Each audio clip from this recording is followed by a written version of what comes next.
ప్రపంచవ్యాప్తంగా ఇప్పుడు లారెన్స్ బిష్నోయి గురించే చర్చ.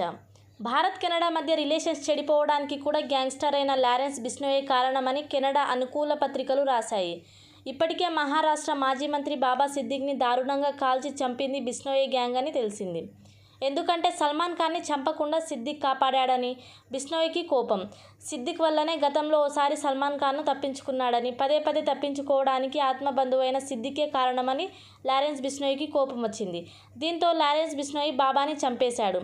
అయితే కెనడా ప్రభుత్వం ఏకంగా సిక్కు ఏర్పాటు వ్యాధి, ఖలిస్తాన్ తీవ్రవాది, ఇతర హత్యలకు గ్యాంగ్స్టర్ బిష్నోయిని భారత్ ఉపయోగించుకుందని ఆరోపించింది. అతని మనుషులతో నిచ్ని చంపిందని, కెనడా పంపిస్తున్న అధికారులు నిచ్ గురించి సమాచారం ఇచ్చిందని ఆరోపించింది. అయితే కెనడా ప్రధాని ఎటువంటి ఆధారాలు లేవని చెప్పాడు. కానీ కేవలం 31 ఏళ్లకే లారెన్స్ బిష్నోయి వరల్డ్ డాన్గా ఎలా ఎదిగాడన్నది మిస్టరీగా మిగిలింది. ఏకంగా జైల్లో ఉండి ఒక టీవీ ఛానల్కి ఇంటర్వ్యూ ఇచ్చాడు. అసలు ఇదంతా ఎలా జరుగుతుందని అర్థం కాని ప్రశ్నగా మిగిలింది. మరింతకు ఎవరి ఈ లారెన్స్ బిష్నోయి? లా చదివి తుపాకీ ఎందుకు పట్టుకున్నాడు? లారెన్స్ బిష్నోయి పుట్టింది పంజాబ్లోని పాకిస్తాన్ సరిహద్దు ప్రాంతమైన ఫెరోజ్పూర్ దగ్గరలోని దుత్తర్వాలి గ్రామంలో ఫిబ్రవరి 12, 1993లో జన్మించాడు. అతని తండ్రి ఒక పోలీస్ కానిస్టేబుల్ మరియు తల్లి సునీత డిగ్రీ చదివింది. తన కొడుకుని ఒక పెద్ద గవర్నమెంట్ ఆఫీసర్గా చూడాలని తన కల. 100 ఎకరాలు భూమి ఉన్న భూస్వామిగా పెరిగాడు. ఎటువంటి ఆర్థిక సమస్యలు లేవు కానీ ఒక కారు కొనలేని పరిస్థితి.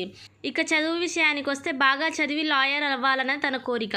అలాగే లాయర్ అవ్వాలని ఎల్ఎల్బి కోసం ప్రత్యేక బీఏవీ కాలేజీకి వెళ్ళి జాయిన్ అయ్యాడు. అక్కడ మొదటిసారిగా స్టూడెంట్స్ ఎన్నికల్లో పాల్గొన్నాడు.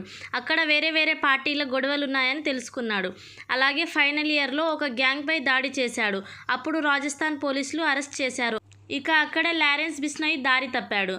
ప్రముఖ గ్యాంగ్స్టర్స్తో కలిసి ఒకే సెల్లో ఉండి వారితో భయపడకుండా ఉండేవాడు. వారితో భయపడని లారెన్స్ బిష్నోయిని ఈ గ్యాంగ్స్టర్స్ వారి గ్రూప్లో చేర్చుకున్నారు. అలా బయటికొచ్చిన తర్వాత తానే ఒక గ్యాంగ్ని ఏర్పాటు చేసుకున్నాడు. పోలీసుల దృష్టిలో పడకుండా ఇతర గ్యాంగులకు సాయంగా ఉండేవాడు. తన కులంను చెందిన బిష్నోయి కుర్రాలను చేర్చుకొని ఒక గ్యాంగ్ని నడిపాడు. అయితే ఒక పొలిటికల్ హత్యలో మొదటిసారి జైలుకి వెళ్ళాడు.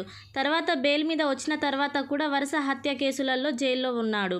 పంజాబ్ గ్యాంగ్స్టర్స్ కొందరు లండన్, కెనడా మరియు ఆస్ట్రేలియాలో ఉంటూ తన గ్యాంగ్ను నడుపుతున్నారని తెలుసుకున్నాడు. అలా కెనడాలోని ఒక గ్యాంగ్స్టర్ గోల్డీ బార్కు అనుచరుడుగా మారాడు. వరుస కేసుల వల్ల ఇబ్బంది పడుతున్న లారెన్స్ బిష్నోయి తనకు బెయిల్ వద్దని 2015లో మోస్ట్ సెక్యూర్డ్గా ఉన్న జైల్లో, సబర్మతి జైల్లో ఉంటూ గుజరాత్లో సెటిల్ అయ్యాడు.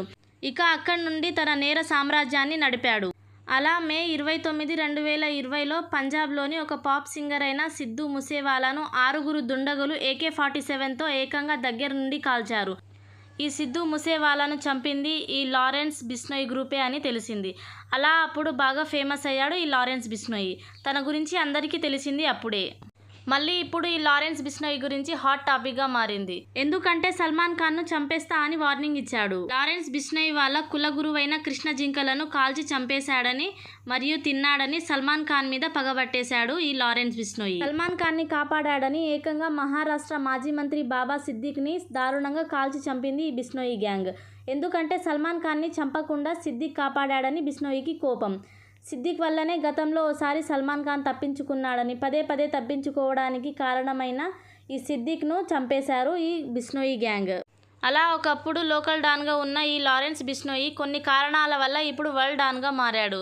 అయితే ఈ లారెన్స్ బిష్నోయిపై మీ అభిప్రాయం ఏంటో తెలిపి కామెంట్ చేయండి. అలాగే వీడియోని లైక్ చేసి ఛానల్ని సబ్స్క్రైబ్ చేసుకోండి. Thank you.